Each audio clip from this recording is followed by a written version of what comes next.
Ernst, I said David would tell us if we're going to have beautiful weather like we saw in that Manitowoc sky cam all weekend long. The short answer is no, because it's going to rain tomorrow. Now, carry on. Well, yes, the topic here was actually something that you and I discussed a week or two ago about how a knot is being used to measure speed in shipping. Sometimes you hear wind knots and what's a nautical mile, and so I did some digging because yesterday Brad wasn't here, so I burned through my usual Friday content yesterday. So here we are.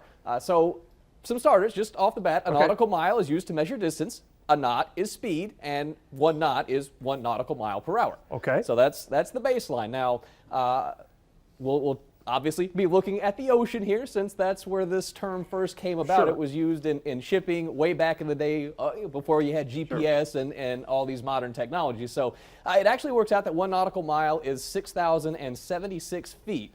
And we'll get into into what distance that actually is coming up here. So the grid lines that you see on the map are longitude and latitude. The longitude lines run north to south. Now, latitude is going to be, the line itself runs east and west, but the numbers will change as you go north and south for latitude. Now, the reason we're going to use latitude is because the distance always stays the same when you're measuring between those degrees. With longitude, the lines actually get tighter together the farther north you go, so there's more distance between 10 degrees longitude and 20 degrees longitude at the equator about a sphere. Than there is north. So when you zoom closer in, these are the individual 1 degree lines, so 30, 31, 32. A nautical mile is actually the distance in between those degrees. There are 60 minutes in between 1 degree of latitude. So a nautical mile is 1 minute of latitude, 1/60th of one of those degrees. Okay. All right, so, and that's what we're going into. 1 degree of latitude has 60 minutes in it, just like a clock, and how we tell time, 1 minute of latitude would have 60 seconds to it.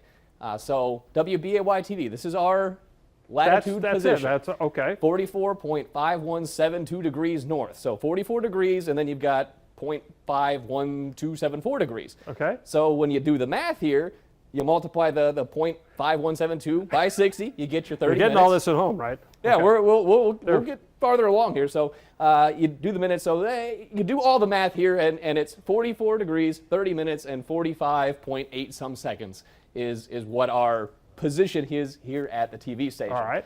Now, how does this correlate to knots? Because they didn't do this back then. So what you have here is your old sailing ship and a rope behind it and a little plate. And you'll notice little knots along that rope. Those knots are 47¼ feet apart.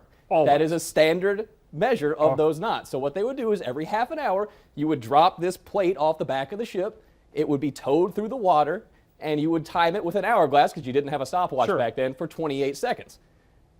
After the 28 seconds went up, someone would yell, hold. You'd hold the rope, pull it back in, and you would count the number of knots, and that's how you get your speed. Now, we ran out of time here. I will go through the math. I'll pop it up on the screen. I actually wrote all the math out to how you get it into the why it's 47¼ feet. But we don't have time for that, so we'll see if we can post that somewhere else.